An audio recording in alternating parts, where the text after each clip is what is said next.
नमस्ते। कभी सोचा है हमारी आंखें ये दुनिया देखती कैसे हैं?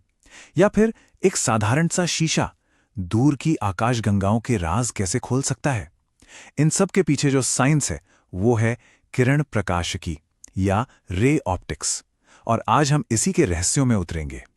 तो चलिए शुरुआत एक बहुत ही दिलचस्प सवाल से करते हैं। हमारी अपनी आंख और एक विशालकाय ब्लैक होल को देखने में सक्षम टेलीस्कोप में आखिर क्या चीज कॉमन हो सकती है? इसका जवाब ही आज के हमारे इस पूरे सफर का सेंटर पॉइंट है। तो उस बड़े सवाल का जवाब एक बहुत ही सिंपल लेकिन पावरफुल आइडिया में छिपा है।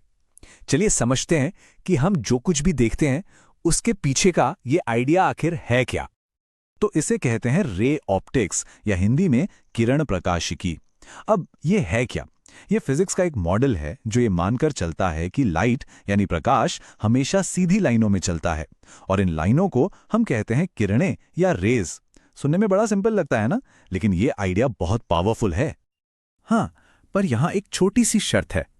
ये पूरा मॉडल तभी परफेक्टली काम करता है जब लाइट की वेवलेंथ उन चीजों से बहुत छोटी हो जिनसे वो टकरा रही हैं, जैसे कि शीशे या लेंस। और अच्छी बात यह है कि हमारी रोजमर्रा की जिंदगी में ये शर्त लगभग हमेशा ही पूरी होती है। तो ये सब काम करता कैसे है? आपको जानकर हैरानी होगी कि लाइट के सारे करतब, सारे खेल बस दो बेसिक नियमों पर टिके हुए हैं। बस दो। चलिए जानते हैं ये क्या है। ये दो रूल्स हैं, रिफ्लेक्शन और रिफ्रैक्शन। हिंदी में कहें तो परावर्तन और अपवर्तन। रिफ्लेक्शन यानी परावर्तन का सीधा सा मतलब है लाइट का किसी सतह से टकराकर लौट जाना, बिल्कुल वैसे ही जैसे आईने में होता है। और रिफ्रैक्शन यानी अपवर्तन का मतलब है लाइट का एक मीडियम से दूसरे में जाते हुए मुड़ जाना। आपने देखा होगा ना, पानी के ग्लास में रखी पेंसिल मुड़ी हुई दिखती है, बस वही है रिफ्रैक्शन। अब रिफ्लेक्शन के नियम तो इतने सिंपल हैं, इतने एलिगेंट। जिस एंगल पर लाइट की किरण किसी सतह पर पड़ती है ठीक उसी एंगल पर वो वापस लौट जाती है। That's it. बस यही वो रूल है जिसकी वजह से सारे शीशे काम करते हैं। लेकिन क्या हो अगर लाइट सिर्फ मुड़े नहीं बल्कि एक बहुत ही खास, एक बहुत ही स्पेसिफिक तरीके से मुड़े? तब कुछ कमाल का होता है। ये रिफ्रैक्शन का ही एक स्पेशल केस है जिसके नतीजे हैरान कर देने वाले हैं। इसे कहते हैं टोटल इंटरनल रिफ्लेक्शन या पूर्ण आंतरिक परावर्तन। अब ये होने के लिए दो शर्तें हैं, बस दो। पहली, लाइट को एक घने मीडियम से जैसे पानी से एक हल्के मीडियम जैसे हवा में जाना होगा। और दूसरी शर्त, उसे एक खास क्रिटिकल एंगल से ज्यादा के एंगल पर सतह से टकराना होगा। और जब ये दोनों शर्तें पूरी हो जाती हैं तो लाइट दूसरे मीडियम में जाती ही नहीं, वो पूरी की पूरी वापस लौट आती हैं जैसे किसी परफेक्ट आईने से टकराई हो। और ये कोई छोटी मोटी घटना नहीं है। जानते हैं ये कहां कहां काम आती हैं? हीरे इसी वजह से चमकते हैं। ऑप्टिकल फाइबर केबल्स जिनसे हमारा इंटरनेट चलता है वो इसी प्रिंसिपल पर डेटा भेजते हैं। और हाँ, रेगिस्तान में जो मरीचिका दिखती है ना, उसके पीछे भी यही साइंस है। तो इन्हीं दो सिंपल नियमों, रिफ्लेक्शन और रिफ्रैक्शन का इस्तेमाल करके हम लाइट को अपनी मर्जी से मोड़ते हैं, उसे शेप देते हैं और इसी से बनते हैं कमाल के टूल्स जैसे शीशे और लेंस।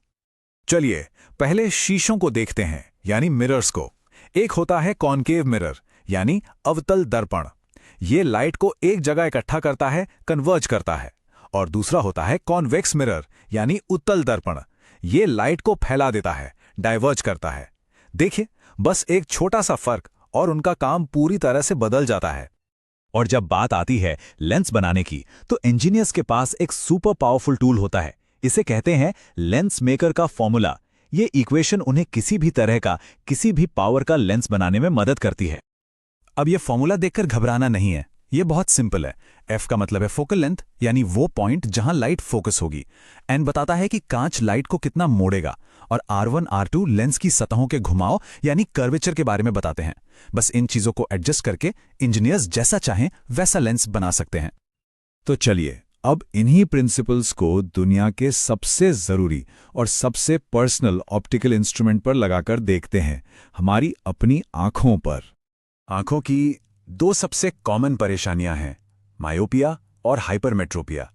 मायोपिया, जिसे हम नियर साइटेडनेस भी कहते हैं, उसमें आंख लाइट को रेटिना से थोड़ा सा पहले ही फोकस कर देती है।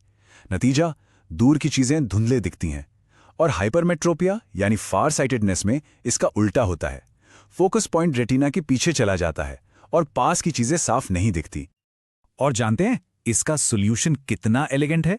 मायोपिया को ठीक करने के लिए एक कॉनकेव लेंस यानी अवतल लेंस का चश्मा लगता है।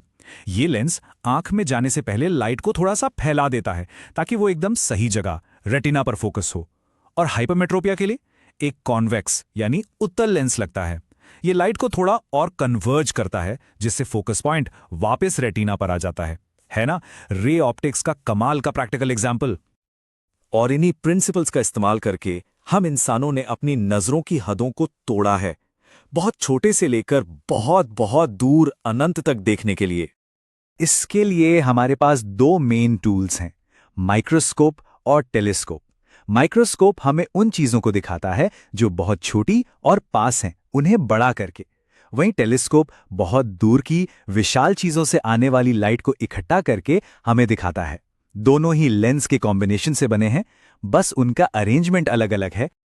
तो सोचने वाली बात यह है कि माइक्रोस्कोप और टेलीस्कोप जैसे इतने कॉम्प्लेक्स इंस्ट्रूमेंट्स असल में उन्हीं दो सिंपल रूल्स का एक क्लेवर कॉम्बिनेशन है। आखिर में सारा खेल लाइट को सही तरीके से फोकस करने या फैलाने का ही तो है। तो इस पूरे सफर का निचोड़ क्या है? सिर्फ दो नियम, रिफ्लेक्शन और रिफ्रैक्शन, परावर्तन और अपवर्तन। यही दो सिंपल से नियम पूरी ऑप्टिकल दुनिया को चलाते हैं।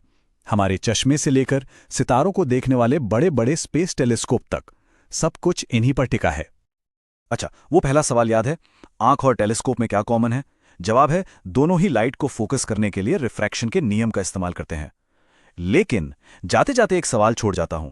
रे ऑप्टिक्स ये मानकर चलता है कि लाइट एक सीधी रेखा है, पर क्या हो जब वो एक सीधी रेखा की तरह नहीं बल्कि एक लहर, एक वेव की तरह बिहेव करने लगे? खैर, ये एक बिल्कुल अलग कहानी है, शायद किसी और दिन के लिए।